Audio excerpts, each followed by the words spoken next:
A millionaire finds this 4-year-old beggar girl with his deceased father's watch that was lost 3 years ago. But when he says, "I want to buy it," she says this: "Comment what you think will happen. Your opinion is very important, and subscribe to my channel to support my work. Your help is very important." The sun was setting over Sedona, Arizona, as Theodore Ted Vasconcelos stepped out of his imported car in front of the Native American Crafts Fair. At 48, the real estate mogul bore the marks of jet lag from an international trip and 15 years away from his hometown. His brown eyes scanned the colorful stalls with a mix of nostalgia and sadness, his mind drifting back to 3 years ago when he received the news that would change his life forever. The phone call still echoed in his memory. His father, Augustus Gus Vasconcelos, had collapsed during a charity event. The news caught him by surprise in Dubai, where he was closing another multi-million-dollar deal. He couldn't get back in time to say goodbye. Now, back in town, every corner seemed to scream his father's absence. Ted adjusted his navy blue suit, a stark contrast to the simple clothes of the vendors, and started walking aimlessly. The aroma of fry bread and coffee mixed with the smell of the red desert earth. That's when his eyes caught a scene that made his heart skip a beat. A little girl, no more than 6 years old, sitting on the sidewalk selling paper flowers. It wasn't the flowers that caught his attention, but the object she held so carefully in her small, delicate hands. An antique pocket watch, identical to the one his father always carried. A 19th century heirloom that had belonged to his great-grandfather and mysteriously disappeared on the day Gus collapsed. Ted approached with hesitant steps, his heart pounding harder with each step. The girl looked up at him. Her eyes were a deep, bright green, framed by dark curls that fell over her face. She wore a simple but clean dress and had a sweet smile that for a moment transported him to his own childhood memories. "What's your name, sweetie?" he asked, trying to control the tremor in his voice. "Iris Amorim, mister. Want to buy a flower? I made them all myself," she replied proudly, showing off her paper creations. Ted crouched down beside her, his eyes fixed on the watch. "Actually, I'm interested in that watch you have there. Can I take a look?" Iris instinctively closed her hands around the object, her smile fading slightly. "It's not for sale, mister. It was a gift from the angel who saved." "My mom!" The answer hit him like a punch to the gut. As the girl moved the watch slightly, the light of the setting sun reflected off the golden surface, revealing a small scratch he knew so well. A mark his father had made accidentally during a fishing trip decades ago. Where did you get this watch, Iris?" His voice was barely a whisper. Before the girl could answer, a female voice caught her attention. "Iris, it's getting late. Let's go home." A young woman approached quickly. Ted stood up, watching her carefully. She couldn't have been more than 30, wore simple but well-cared-for clothes, and carried a large bag that seemed to contain sewing materials. "Mayara Amorim," she introduced herself, extending her hand with a mixture of suspicion and politeness. "Is there a problem?" Ted shook her hand, noticing the calluses typical of someone who works hard. "Theodore Vasconcelos. I was interested in the watch your daughter has." Mayara's face paled visibly at the sound of his name. She pulled Iris close to her as if to protect her. "I'm sorry, Mr. Vasconcelos, but as my daughter said, the watch is not for sale. Come on, Iris." They started to walk away quickly, leaving Ted paralyzed. There was something about Mayara's behavior that intrigued him deeply, the way she reacted to his name, the fear in her eyes. He was sure that was his father's watch, but how had it ended up in the hands of this girl? Determined to find out the truth, Ted followed them discreetly. He watched as they entered a small neighborhood on the outskirts of town, where simple houses were squeezed together, Mayara and Iris stopped in front of a modest building with peeling paint but a small, well-kept garden. As he walked back to his car, Ted felt a familiar twinge in his chest.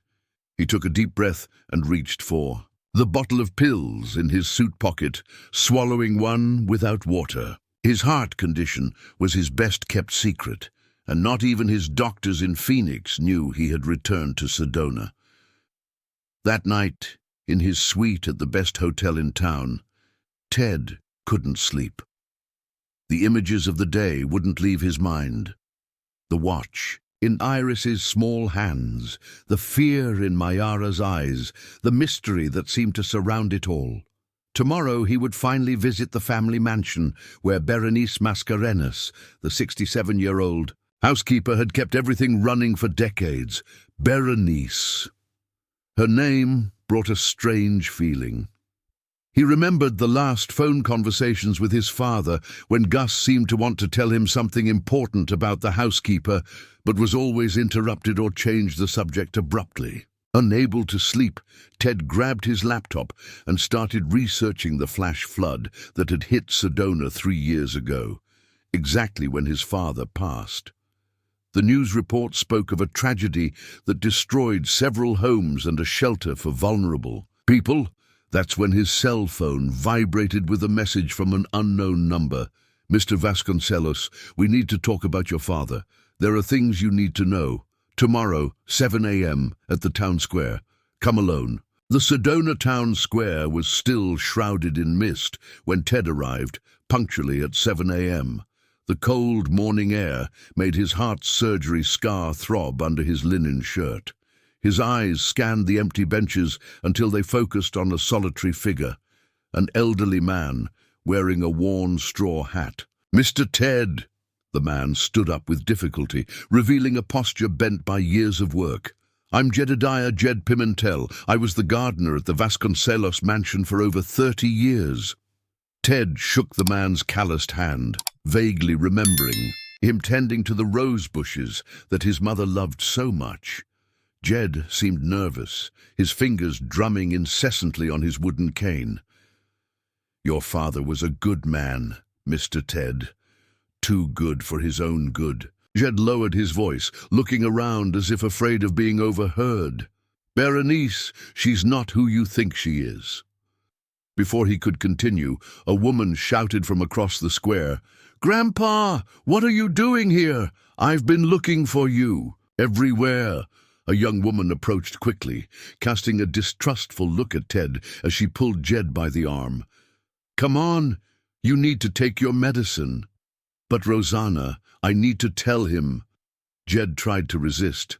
"No, Grandpa, you need to rest." "Sorry, sir," the young woman said to Ted. "My grandfather sometimes gets things confused. Come on, Grandpa." Ted watched the two walk away, his mind seething with more questions than answers. But he didn't have time to process the frustrating encounter. His phone vibrated with a message from Berenice. "Mr. Ted, we are awaiting your visit to the mansion. I have prepared your favorite breakfast." The Vasconcelos mansion stood imposingly on top of the hill, its stone walls telling stories of 3 generations. When Ted crossed the iron gates, he felt a tightness in his chest that had nothing to do with his heart condition. The garden, once so well cared for by Jed, was visibly neglected. Berenice awaited him at the door, impeccable in her grey suit, her grey hair tied in a severe bun. Her smile didn't reach her eyes. "Welcome home, Mr. Ted." The interior of the mansion was different from what he remembered. Several pieces of furniture had been removed, and the walls showed lighter marks where paintings used to hang. "We made some changes to modernize the environment," Berenice explained quickly, leading him to the dining room. While they had breakfast, Ted watched the housekeeper carefully. There was something different in her behavior, a subtle restlessness in her precise gestures. "Berenice, I found something interesting yesterday," he began, studying her reaction. "A little girl with a watch very similar to my father's." The cup Berenice was holding trembled slightly. "It must be a coincidence," she replied, getting up abruptly. "Excuse me, I need to check something in the kitchen." Ted took advantage of her absence to go up to his father's office. The room was practically empty. Only the heavy mahogany desk remained in place. Opening the drawers, he found them clean. Too clean. There wasn't even dust in them. A noise in the hallway alerted him.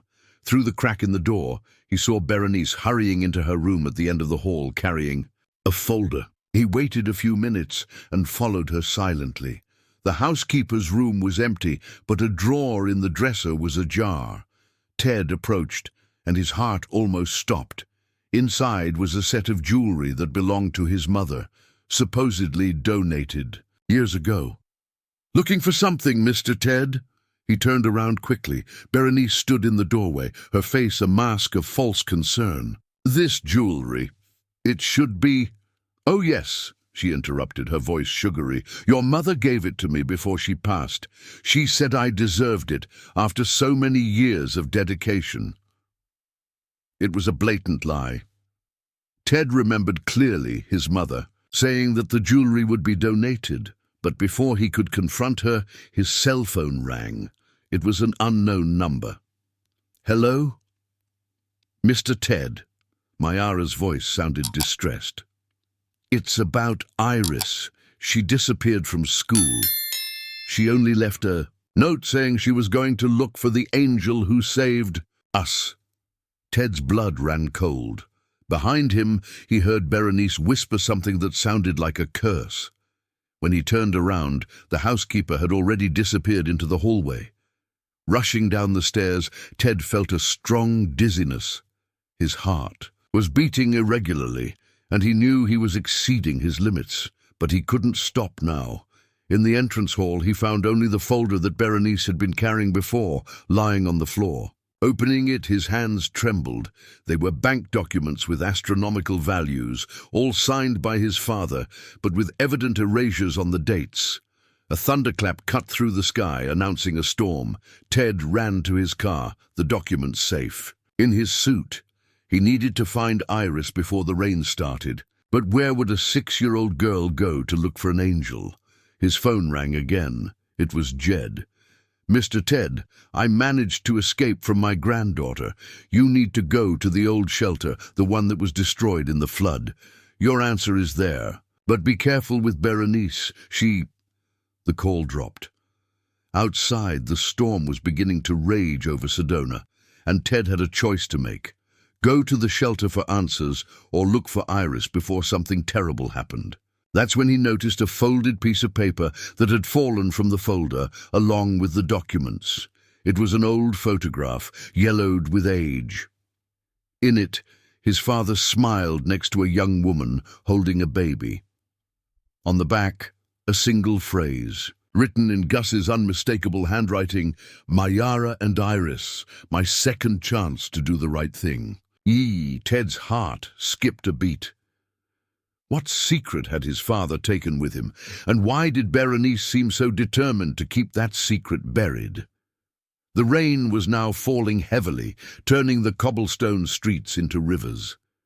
Somewhere in the city, a 6-year-old girl was looking for an angel, unaware that she was about to unearth a secret that would forever change the history of 2 families. The old shelter was located in the lower part of town, near the river that 3 years ago had overflowed with devastating force. Ted drove with difficulty through the torrential rain, his heart beating irregularly as he tried to maintain control of the car on the slippery cobblestones. The photograph of his father with Mayara and the baby Iris burned in his pocket like an ember. Arriving at the location, he found only partially rebuilt ruins. The walls still showed the marks of the flood, a dark line showing how high the water had risen. That's when he noticed a small figure moving among the rubble. "Iris!" he shouted, running towards the girl, not caring about the rain soaking his expensive suit. The girl was sitting on the ground, hugging the pocket watch, completely wet. Her green eyes, normally so bright, were red from crying. "Uncle Ted," she sobbed, "I came to look for the angel. He always came here."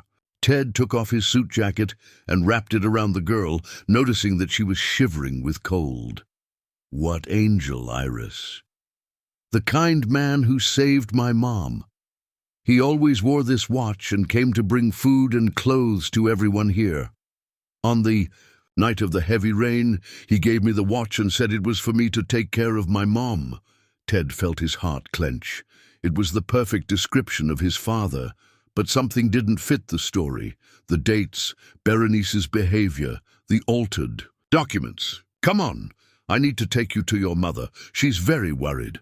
On the way to the car, Ted felt a strong dizziness. His vision blurred for a moment, and he needed to lean against the wall. Iris, even small, realized that something was wrong. "Uncle, are you sick like I get when I eat too much candy?" He tried to smile, but the pain in his chest was unbearable. With trembling hands, he took out his cell phone and dialed emergency services, but there was no signal because of the storm. That's when headlights illuminated the area. It was Mayara in a taxi. "Iris!" She ran to her daughter, hugging her tightly. Then she noticed Ted's condition. "Mr. Vasconcelos, are you okay?" Before he could answer, his legs gave way. Mayara supported him before he fell, shouting for the taxi driver to help. Together, they managed to put him in the back seat of the taxi. "Hospital," Mayara ordered the driver. "Hurry!" During the journey, between flashes of consciousness, Ted heard Iris's sweet voice, telling her mother about the angel of the shelter. Mayara held his hand, and he could feel the pocket watch pressed between their palms. At the hospital, while the doctors examined him, Ted struggled to stay conscious. "Mayara," he called out weakly, "I need you to get something at the mansion. In my father's office drawer, there's a false bottom." "Don't worry about that now," she replied, but he insisted. "It's important. The key is in the watch." The doctors asked them to leave, and the last thing Ted saw was Iris waving sadly, the watch still in her small hands. Hours later, when he woke up in the hospital room, he found Mayara sitting beside him. She looked like she had been crying. "The doctor said you had a minor heart attack. Why didn't you tell us about your heart condition?" Ted tried to sit up, but she gently stopped him. "Where's Iris?" "With my neighbor, Mr. Vasconcelos." "Ted," he corrected. "Call me Ted." "Ted," she hesitated. "There's something you need to know. About your father." At that moment, a nurse rushed into the room. "Ms. Amorim, there's an urgent call from your neighbor. It's about your daughter." Mayara's face paled. She ran to answer the phone in the hallway, returning seconds later in a panic. "Berenice was at my house. She took Iris." Ted tore off the heart monitors, ignoring the nurse's protests. "What did she say?" "She left a note. She wants me to go to the mansion alone at 8 p.m. She said she has something to tell me about the night your father." Mayara couldn't finish the sentence. The storm outside had worsened, and the thunder made the hospital windows vibrate. Ted looked at the clock on the wall, 7:30 p.m. "Don't go alone," he pleaded, trying to get up. "Berenice is dangerous. She falsified documents, embezzled money." "She has my daughter," Mayara replied, tears streaming down her face. "I have no choice." That's when they noticed Jed standing in the doorway, drenched and panting. "Glad I found you," the old gardener said. "I know where Berenice hid the girl. It's not at the mansion." Mayara grabbed the old man's arm. "Where? Please tell me." "In the old barn, behind the mansion. That's where she kept the documents she stole from your Augustus. She doesn't know I found out."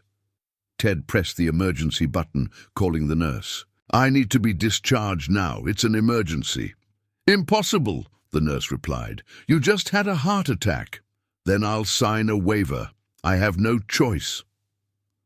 While he argued with the medical staff, Mayara had disappeared. On the bedside table, she left the pocket watch with a note. "I can't risk my daughter's life. Forgive me. Ted held the watch tightly, feeling something strange on the lid. Examining it more closely, he noticed that there was a secret compartment. Inside, he found a small golden key and a piece of paper with his father's handwriting. "My son, if you are reading this, something has gone wrong. In my office, behind your mother's portrait, there is a safe. This is the key. There you will find the truth about everything, but be careful. Some truths can hurt more than lies. And protect Mayara and Iris. They are more important than you." Imagine!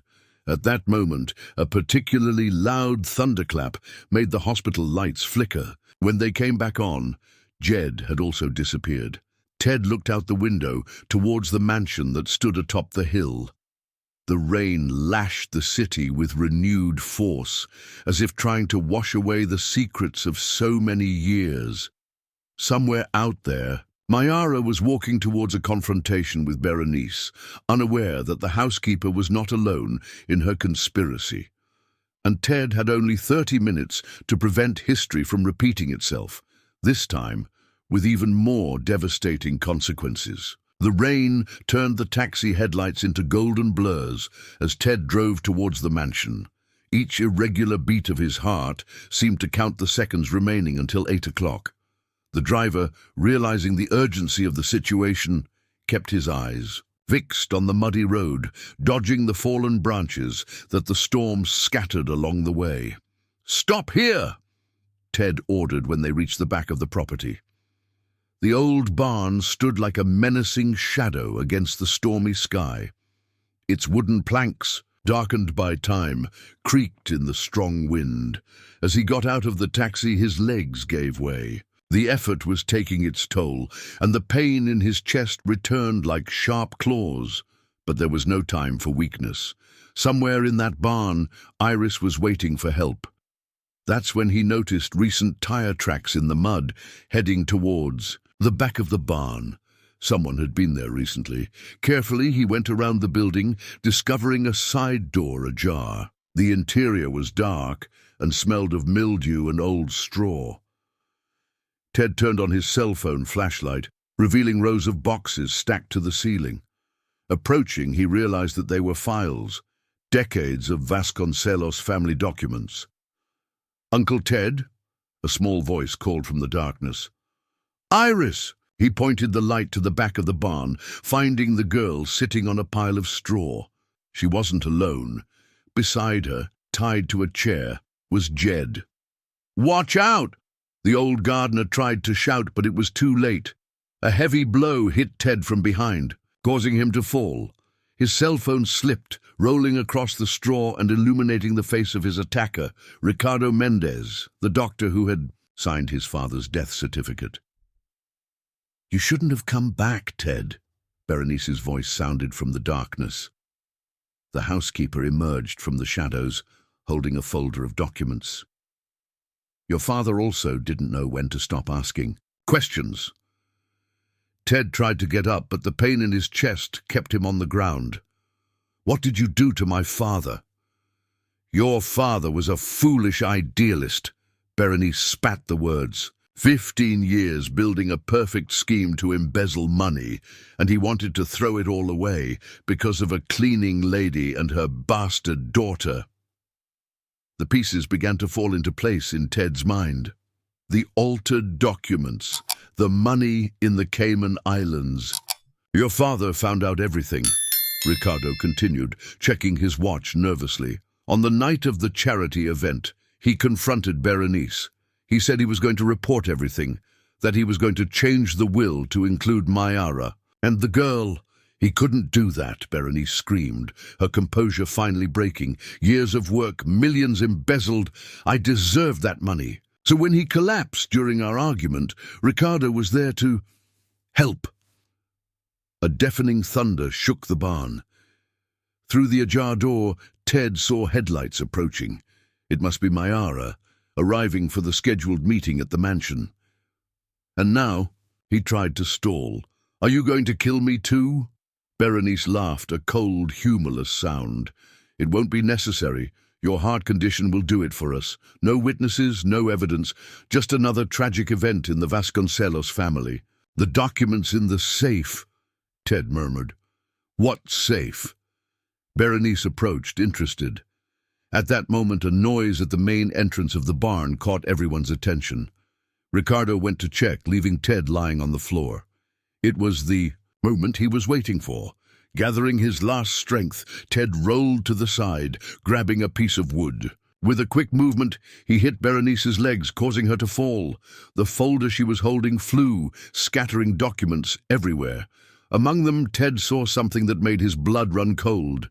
A photo of his father with Mayara at the old shelter, dated 3 years ago. On the back, Gus's handwriting said, "Forgive me for not being more courageous before." "Stop!" Mayara's voice cut through the darkness. She was standing at the entrance of the barn holding a cell phone. "It's all recorded. The police are on." "In their way."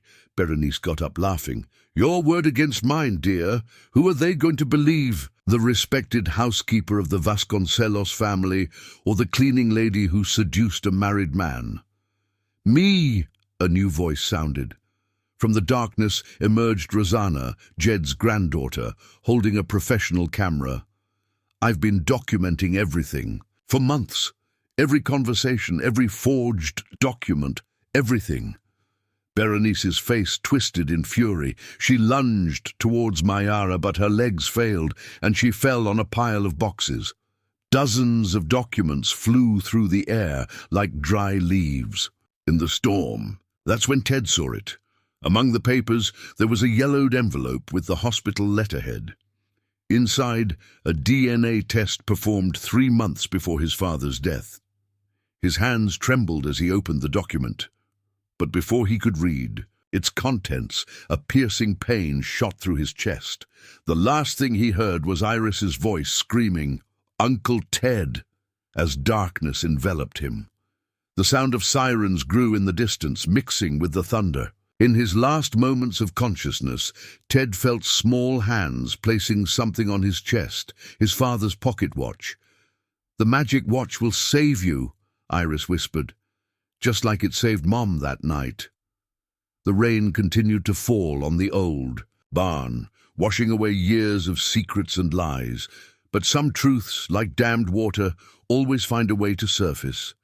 And that night, the past and the present met in a whirlwind of revelations that threatened to forever change the fate of 2 families. As unconsciousness enveloped him, Ted had one last thought. The DNA test in his hands contained a truth that could explain why his father had changed so much in the last months of his life. A truth that would explain his sudden interest in Mayara and Iris, a truth that perhaps could finally bring peace to all involved, but that truth would have to wait. Now, in the depths of the stormy night, Theodore Vasconcelos's fate hung by a thread, while his father's watch silently ticked away the beats of a heart that struggled to continue. The rhythmic sound of the heart monitor was the first thing Ted heard upon awakening. The soft morning light entered through the hospital window, creating golden patterns on the white ceiling. Beside him, Iris slept curled up in an armchair, still holding his father's watch. 3 days. Mayara's soft voice came from the door.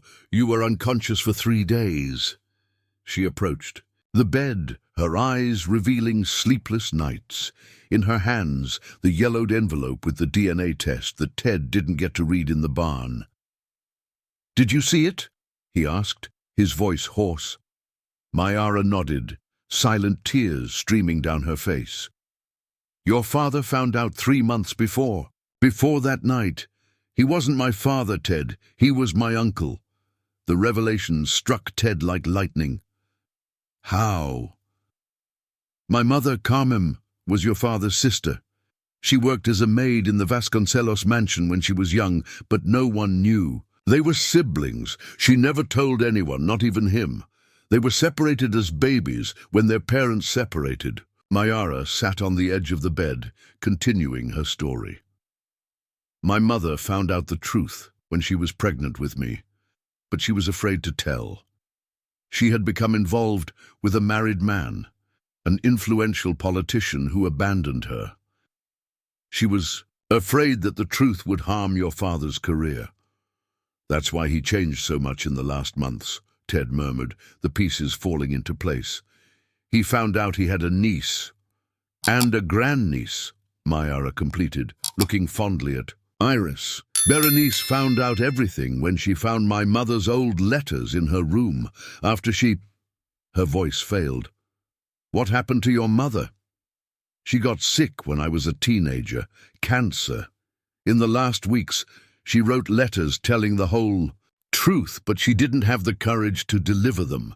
She kept them in an old box, along with photos and documents that proved everything. Berenice found that box years later. Ted closed his eyes, remembering the last conversations with his father. That's why he was so troubled in recent times. He discovered he had a family he never knew, and Berenice used that to blackmail him. A new voice entered the room.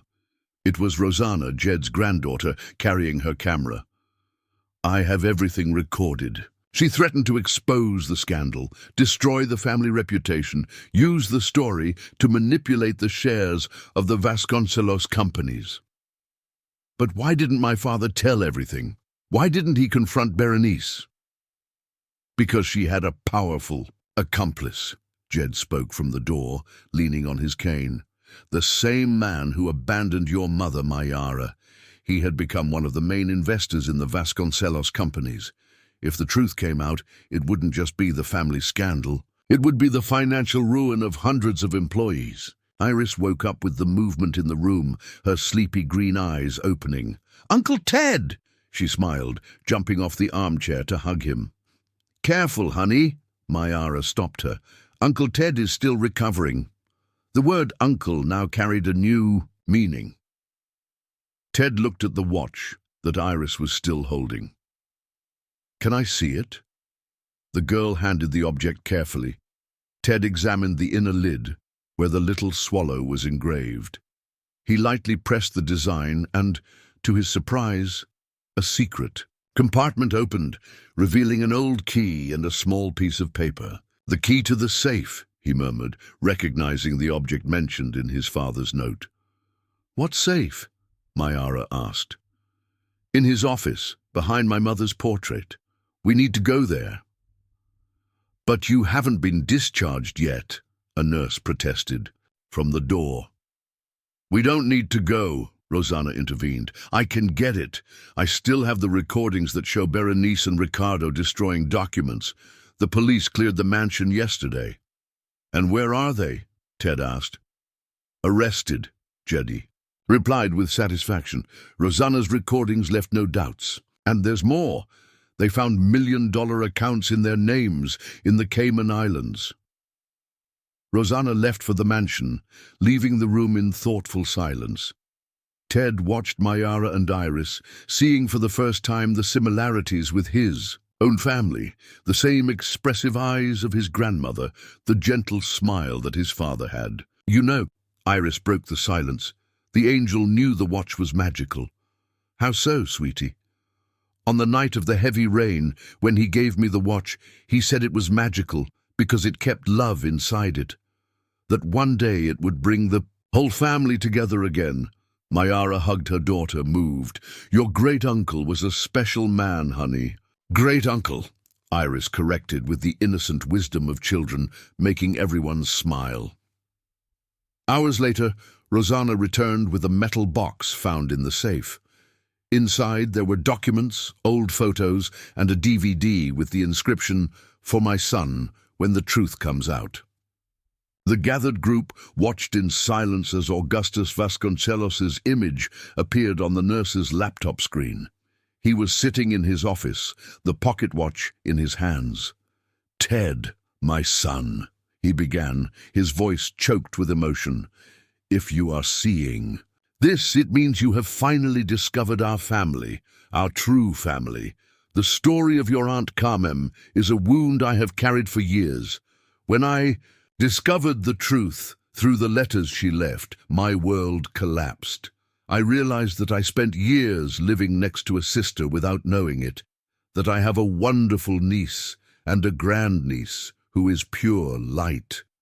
He paused, tears streaming down. His face, I tried to fix things, to get closer to them discreetly, but Berenice found out everything. She and her cronies had been embezzling money from the companies for years, and they used my secret as a weapon. But I can't live with these lies anymore. Tomorrow at the charity event, I'm going to tell the whole truth, no matter the consequences. The recording continued, revealing all the details of Berenice's scheme, the evidence of embezzlement, and his discovery about Carmem. But the most important thing was at the end.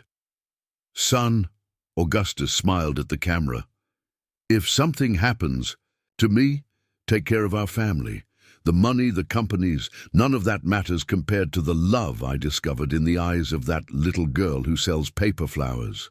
And remember, the watch is not just an heirloom, it's a symbol that it's never too late to recognize and love our family." The recording ended, leaving the room in a silence charged with emotion. Ted held the watch, observing the swallow engraved on the lid. Suddenly, he realized something. The design wasn't just decorative, it was a representation of the meeting, of two families flying together finally. But before he could share his discovery, a sharp pain shot through his chest. The heart monitor began to beep frantically, and the last thing he saw was Iris placing the watch over his heart, whispering, "The magic watch will save you again, Uncle. It always saves our family." Dawn arrived with an almost unreal softness to the hospital room. 6 months had passed since Ted's last heart crisis, and the world seemed different now. The white curtains danced with the soft breeze that entered through the window, bringing the scent of the flowers from the garden that Jed had helped plant in the hospital courtyard. Ted adjusted his tie in front of the mirror, his hands still a little shaky. The heart transplant had been a success, but the recovery was long and difficult. During all this time, Mayara and Iris had not left his side, turning the days in the hospital into moments of rediscovery and family reconnection. "Are you ready, Uncle?" Iris asked, entering the room with a bouquet of paper flowers in her hands. At 7 years old now, she had become a little artist, transforming her skill with paper flowers into a small source of joy for other patients at the hospital. "Almost, sweetie," he replied, picking up the pocket watch from the bedside table. The object that had connected so many stories now shone like new after a careful restoration. Mayara appeared in the doorway, elegant in a light blue dress. "The car is waiting. Everyone is already at the mansion." The former Vasconcelos residence had undergone a transformation in recent months. The dark walls were painted in light tones. The garden regained its splendor under Jed's care, and the once empty rooms now overflowed with life. During his recovery, Ted had discovered more about his family history through Carmem's letters. His aunt, even working as a maid in the mansion, never stopped secretly loving the brother she didn't know she had. She watched from afar the growth of her nephew Ted, keeping every moment in her heart. "I still wonder why she never told," Ted commented as the car drove up the mansion's driveway. "Sometimes fear prevents us from doing what is right," Mayara replied softly. But Mom found a way to fix everything, even after she passed. Her letters were like planted seeds that finally blossomed. The car stopped in front of the mansion, where dozens of people were waiting. Rosanna was there with her camera, documenting another important moment in the family. Jed, leaning on his new cane, smiled next to a group of children playing in the garden. Today was a special day, the inauguration of the Carmen Vasconcelos Cultural Center, a space dedicated to art, education and welcome, operating in the old barn completely renovated. The place that once held dark secrets would now be a beacon of hope for the community. "Look who's here!" Rosanna exclaimed, approaching with her camera. "Can I record this moment?" Ted smiled, hugging Mayara and Iris. The flash captured not only an image, but the essence of a family finally reunited. The inauguration ceremony was simple, but meaningful. Ted stepped onto the small, improvised stage, the pocket watch in his eye. hands, and looked at the audience that had gathered. In addition to the townspeople, there were employees of the Vasconcelos companies, journalists, and even some of the former residents of the shelter that his father used to help. "A year ago," he began, his voice firm, "I returned to Sedona seeking answers about the past. I found much more than that.